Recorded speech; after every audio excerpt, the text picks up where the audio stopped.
So, what's up, everybody? Yeah, I'm gonna go ahead and do this. No, don't. I am. You do it. I'm not joining. I'm not saying you have to join me. I'm not. So I just saw. Just go to fuck I gotta do it while it's fresh in my head. No, I'm just kidding. I'm just kidding. So I just saw. I'm in the theater. I just saw Hurricane Heist. Very, very weird, interesting. No posters. Okay.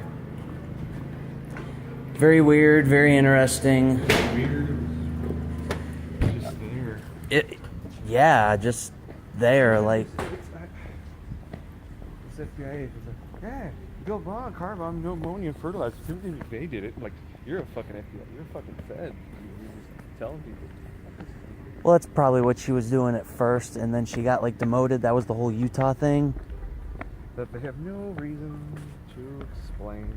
Right. So basically, someone wants to steal some money. No, and basically, this is two different scripts fucking welded together, and they wonder why it's stupid as fuck. Well, yeah, when you get to the credits And say then that. randomly, like, well, the reason for this is global warming. Anyway, like. So, no, somebody wants to steal some money with a poorly written script, and what happens? Oh, there's a hurricane that takes place. Just get in the fucking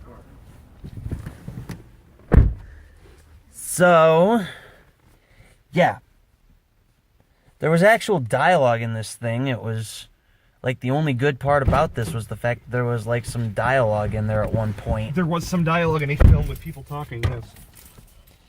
And that was about as good as it was gonna. No, if this was 10 years ago, the main guy wouldn't have been Toby Kebbell. It would have been like John Cena. It's not a joke. This would have been. I don't know how this isn't a WWE film and they didn't stick like a wrestler in that part, because that's what the kind of. This felt like the Marines so hard, like the same tone, and it just felt like the fucking Marine was going on next to this. It was like that exact level of budget and filmmaking talent, and like it's so shit, but it's fun. It's just a fun, stupid movie. But I don't know. This has no fucking right to be in a theater. Of course. Now it's bombing, because this is only the second week it's been out, and it already only had like 2 showings. So it's bombing out. At Richmond, which has like 40 screens, so they play stuff forever. I don't know how this wasn't on. Like straight to DVD? Right, this should have been like straight to Blu-ray. This should have been at like. The $5 bin in Walmart. Immediately, or at least like sci-fi. This should have been like a sci-fi original movie. This feels like that. Yeah. Because they obviously made this because, Sharknado, and they're like, well, we gotta keep it a little more logical. So we'll get the bad guy from The Fugitive.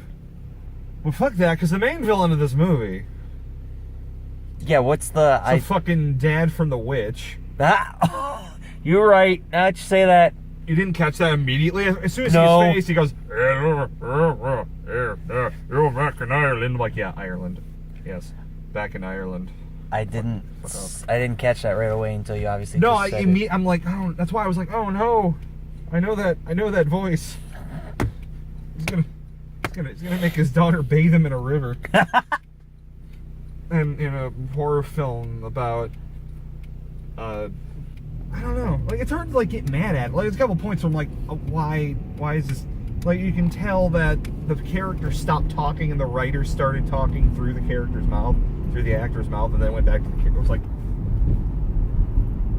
Toby Kebbell's a good actor, and he's been in actual films. Mm-hmm. And then you get dumb shit with these people running around the city going, oh my god, these are level 4 winds. Drives a normal car. Yeah. Well, I mean, yeah, he's got the tank, but all these, the guys are in these trucks. I'm like, the Dominator. Yeah, he's got this, like, Batmobile he drives around. She's like, yeah, but a car bomb. You know what we can do? We build a car bomb, we do this, and ammonia, like Timothy McVeigh did. It's like, yeah, it's going to be a good, strong, watertight car with electricity. No, not my car. And I'm like, yeah, really? Why? That's your only plan? And then it still sets you up for the fact that he loses it in like 10 minutes. So you're like, well, I already thought you were going to lose it, so this isn't really sad. You already told us this is going to happen. It's just... Right. Because the movie's not supposed to make any kind of fucking sense. So you can't really sit... Like, the trailer for this movie says, hi, this is the guy who directed the first Fast and the Furious movie. Don't expect anything other than stupidity and goofy fun, and you're fine. And it's like, alright, that's why I'm here. I don't need everything to be amazing. And for the most part, it was fun. It didn't need to be like almost 2 hours long. This is like 110 minutes. Yeah, they could have easily cut some shit out. You could have cut like 10 minutes off of this. Or,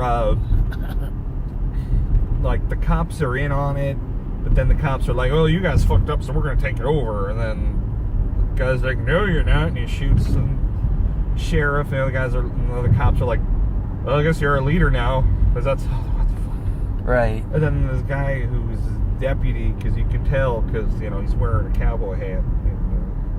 He's got a shotgun. And he's just wearing a trench coat.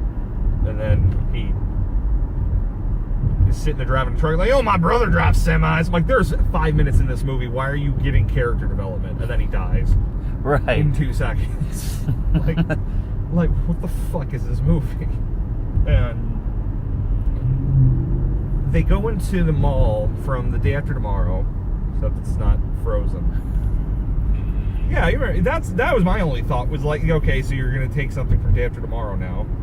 And they keep showing the giant, like, if you've been to like Beechwood Mall, the giant glass ceilings, they keep showing it, like they're walking and the shot is under them, so you can see the giant glass ceiling. I'm like, I wonder if they're gonna shoot that out and let the wind come in. Gee, that's what happened. Mm-hmm. And they just suck these dudes out, and that part kind of looked cool. Like, there's a couple elements. They're flapping around in the wind, and it's like, is that? They have these bungees. Bungee tethers, yeah. Because they went to a boating supply store. This boating supply store that has bungee cables, and we'll just flap around in the wind, and all the cops will get sucked up into the hurricane. Sucked up, and they just get down. They're like, all right.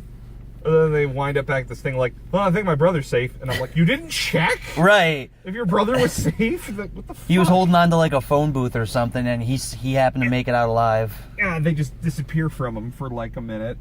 And I'm like, that's someone the day of shooting that scene, someone went, wait a minute. You guys didn't check if the brother was okay. Fuck, we shot that scene a week ago. I'll just say he's fine. Okay. And then move on. Right. And then the final segment of this movie, which is a large chunk of the trailer, is this truck chase. Yes. That part is actually not bad. Like, at all. Like, that part feels like, I mean, I'm sure it's CG, but it was actually creative, and Toby Kebbell seems to be doing a lot of his own stunts, unless they just put his face on the stunt double, but it didn't look like it. No. Like, it looked like he was doing it. Like, right. Like, this kind of suddenly turned crazy. What the fuck? Like, in a good way. With, like, if more of the movie was actually like this, and not... I'm pretty sure they went on TV Tropes, like the website, TV Tropes, and just found every single piece of dialogue and said, okay, we gotta put this somewhere, we gotta put this somewhere. It's that. It's just... I think this is the joke. What this feels like is someone wrote a parody script of these kinds of movies, and then someone picked it up and went, oh, this is real, right? And they're like, if you give us money, it's real. Oh, I'll buy this for $200,000. It's gonna be great. And the guy's like, yeah, sure. I didn't write this as a joke. Yeah, sure. Fuck. And put out by this studio I've only heard of earlier this year, called Entertainment Studios.